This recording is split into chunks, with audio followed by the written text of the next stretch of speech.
Bismillahirrahmanirrahim. Assalamualaikum warahmatullahi wabarakatuh.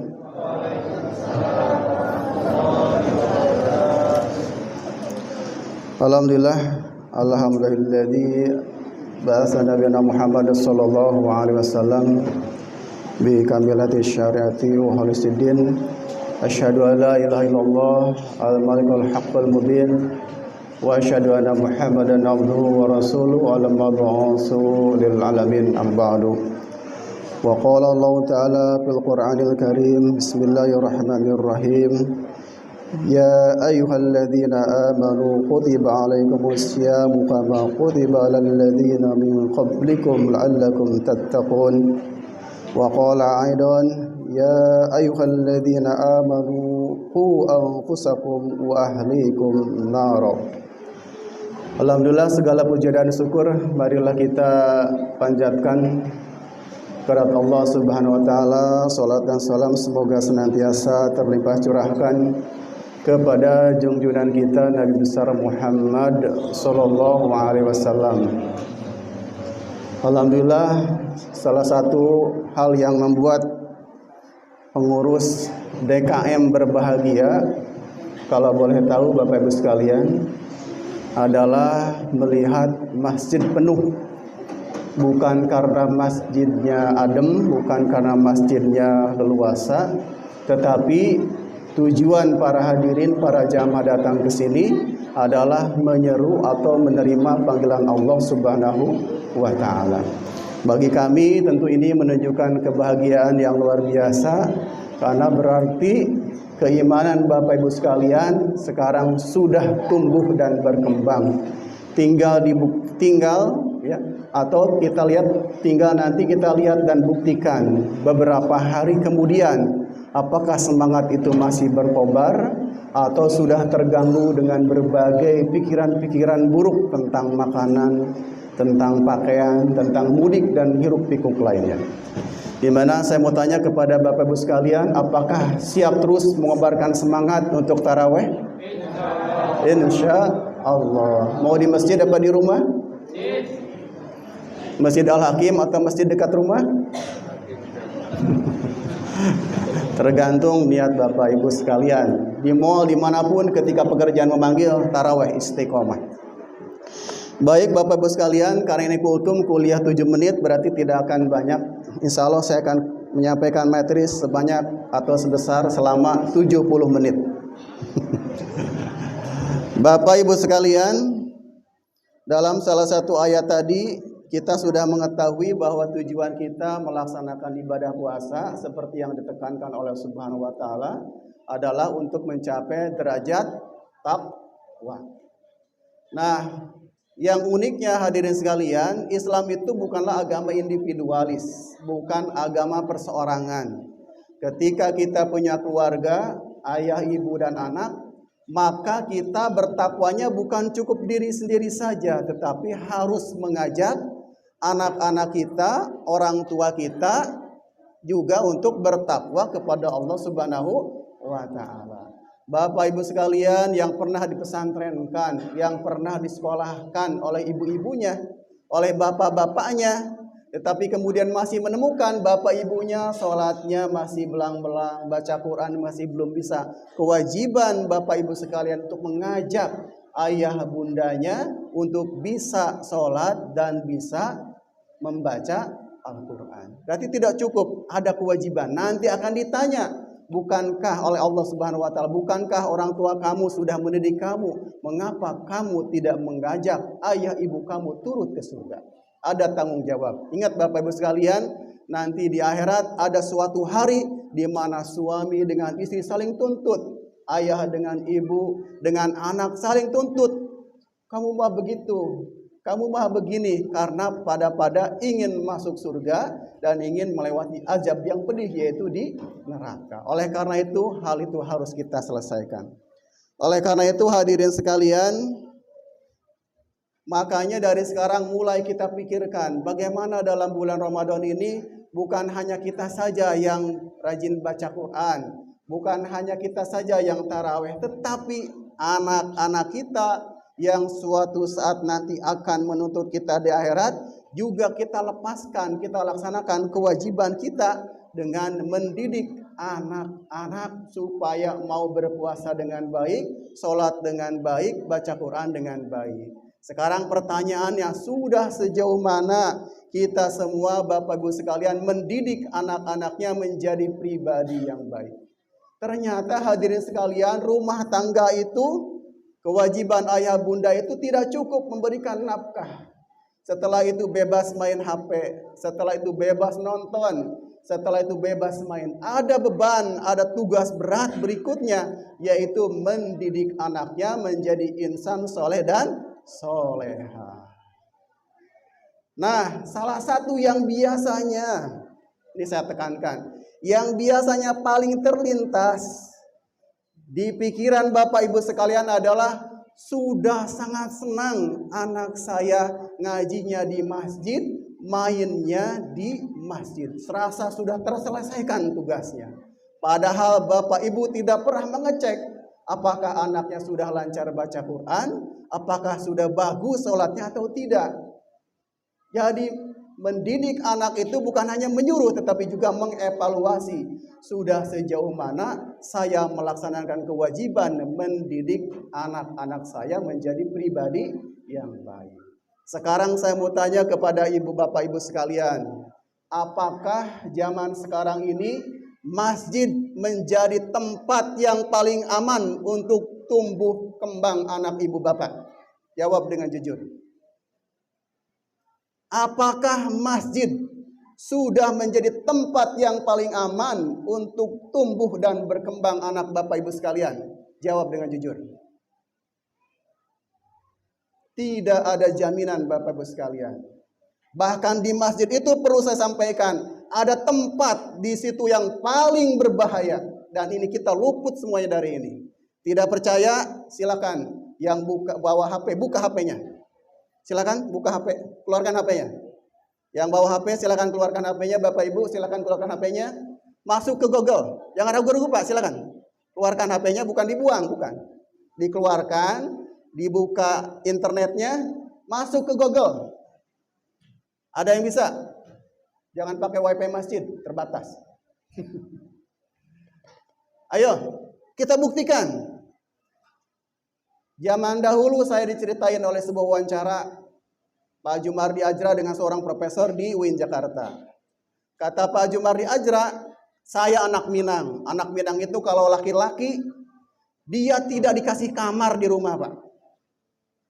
Jadi yang punya kamar itu hanya anak-anak perempuan saja. Laki-lakinya tidur di mana?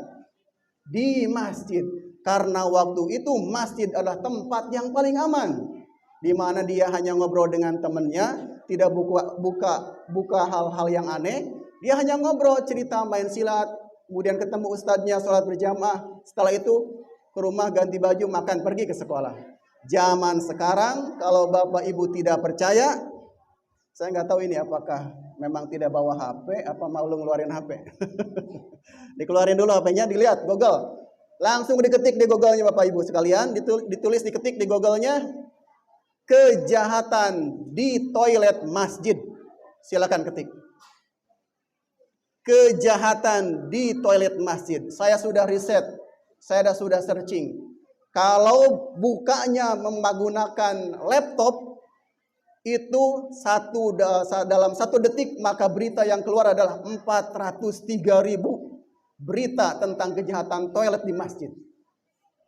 Dari mulai yang dilecehkan, dari mulai yang disiksa, dari mulai ada modus-modus sekali. Silakan baca dari yang kasus pertama sampai kasus yang terakhir.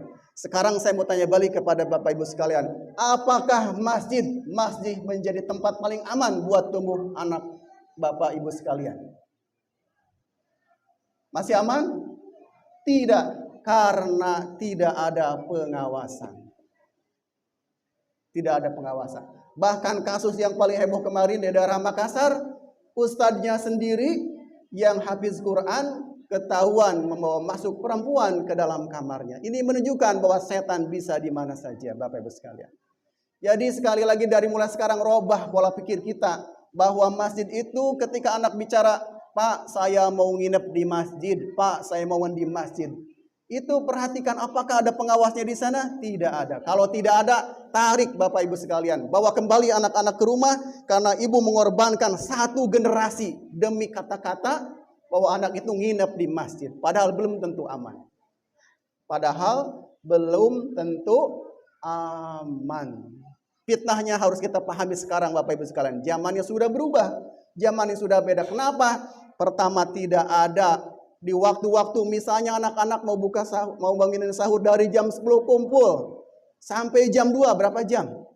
11, 12, 1, 2, 4 jam atau 5 jam kurang lebih ngumpul di masjid. Bapak Ibu penasaran nggak anak-anak itu kalau di masjid buka apa? Main apa? Mengerjakan apa? Itu yang ingin saya tekankan. Oleh karena itu kemudian saya coba survei. Apakah Bapak Ibu, Bapak-Bapak terutama berkenankah kalau misalnya menggantikan jadwal sahur anak-anak? Saya share di grup, ternyata jawabannya sangat minim respon. Saya paham bahwa Villa Gading Permata adalah anak-anak muda, bapak-bapak muda yang sedang membangun karir. Harapan saya sebetulnya adalah mungkin di waktu libur, di malam libur atau dia bisa datang bersama anaknya qiyamul lail bersama-sama di sini. Begitu indah hubungan anak. Karena selama ini saya perhatikan anak itu lebih percaya kepada temannya daripada percaya kepada bapaknya. Minta duit ke bapaknya, ke ibunya, tetapi dia menghabiskan bersama temannya dan membangun hubungan yang lebih dekat dengan bapaknya. Nah ini Bapak Ibu sekalian berarti dalil tadi ku anfusakum wahlikum naro. Mari kita tanyakan pada malam hari ini, sudahkah kita mendidik anak-anak kita dengan baik?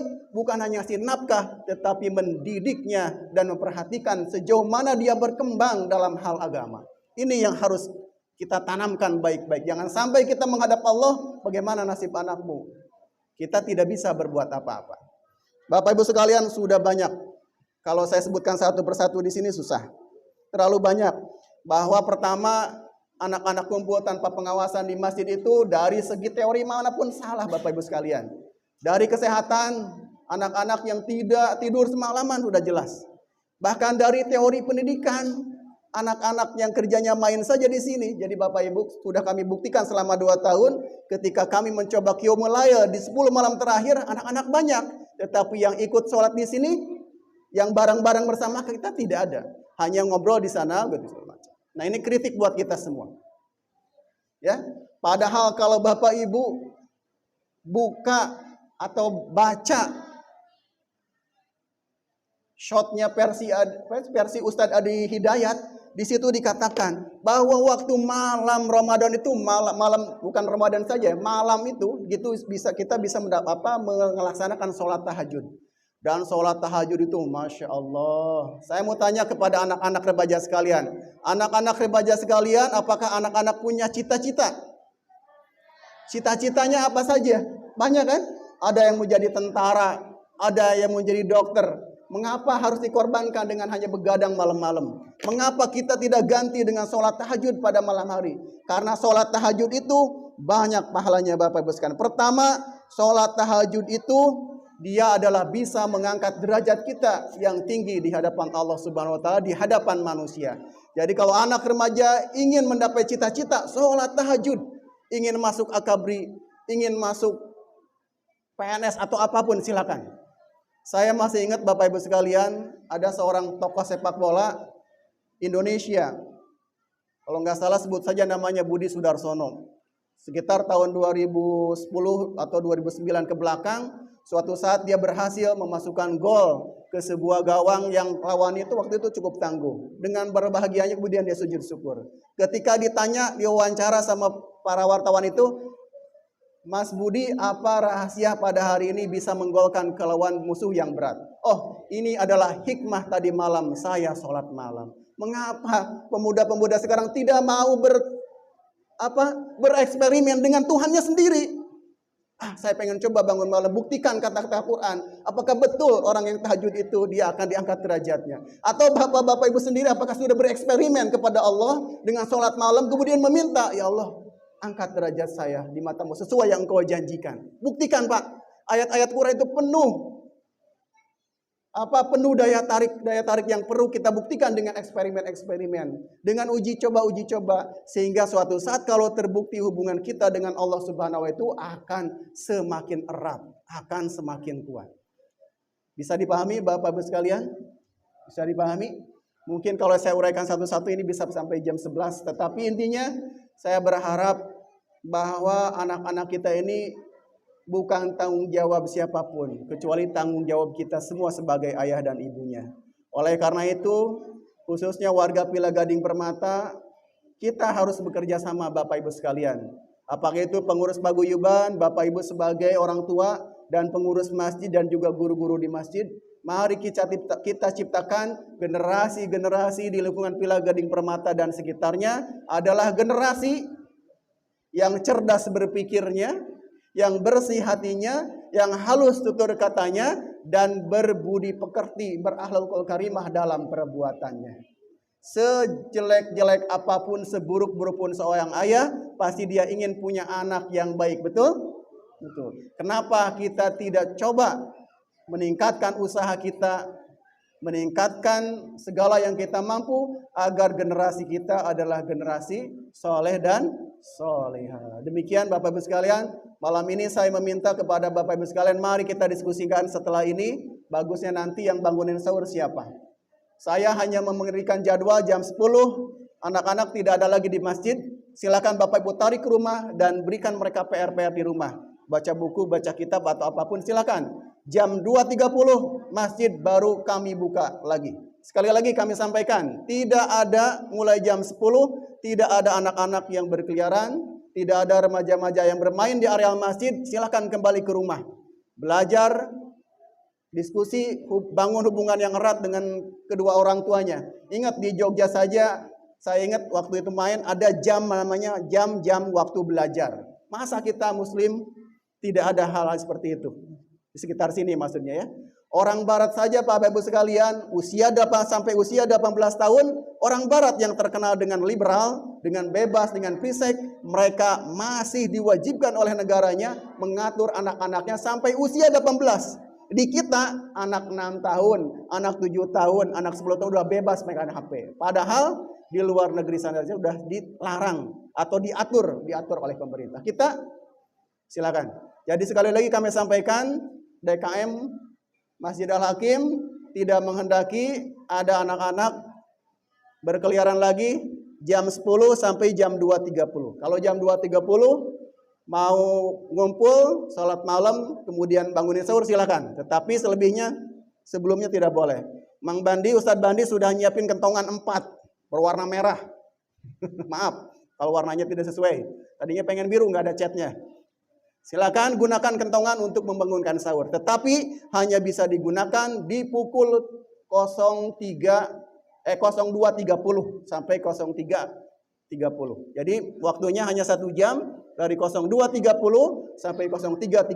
Selebihnya kami berharap Bapak Ibu sekalian, kalau seandainya malam ini tidak ada yang bangunin sahur, pasang alarm, bapaknya pasang alarm, ibunya pasang alarm. Kalau perlu tiap rumah pasang kentongan, ketok tetangganya masing-masing.